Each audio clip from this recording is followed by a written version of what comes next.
இப்போ 45 வயசுக்கு மேலே இருக்கவங்களாம் கவனித்து பார்த்தீங்கன்னா சில விஷயங்கள் நம்ம வீடுகளில் பயிற்சி கொடுத்துருப்பாங்க, ஒரு ரொட்டீனுக்குள்ள நம்மளை கொண்டு வந்திருப்பாங்க.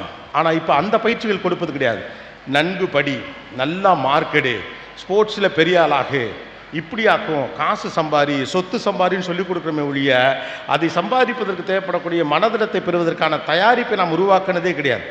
ஒரு பணத்தை சேர்ப்பது எப்படி என்பதை பணம் சம்பாதித்த பிறகு ஒருவன் கண்டுபிடிக்கவே முடியாது.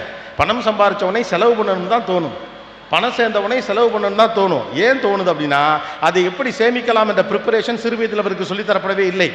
காசு வந்த பிறகு கவனமாக இருக்க வேண்டும், பழைய மனிதர்களை மறந்து விடக்கூடாது, உடைய குணம் மாறக்கூடாது என்ற தயாரிப்பு அவருக்கு இருந்தால் காசு வந்த பிறகு அவர் மாறாமல் இருப்பார். மாறாக காசு சம்பாதிக்க சொல்லிக் கொடுக்கிற சமூகம் காசு வந்தால் எப்படி நடந்து கொள்ள வேண்டும் என்று சொல்லித் தருவதே கிடையாது. உண்டியல் எல்லாவற்றையும் ஓரங்கட்டி வச்சுட்டோம், ரைட்டா? பேங்க்லேருந்து கொண்டாந்து வீட்டில் ஒரு உண்டியல் வைப்பாங்க, ஞாபகம் இருக்கா? அந்த உண்டியலில் தினம் 10 காசு, 50 காசு, 1 ரூபா, அப்புறம் 5 ரூபா காயின் வர்றப்ப 5 ரூபா காயின் இப்படிலாம் போட்டு போட்டு போட்டு காசு சேர்த்தோம். திருவிழா காசுன்னு வர்றது எல்லாத்தையும் கொண்டாந்து உண்டியலில் போப்போம்.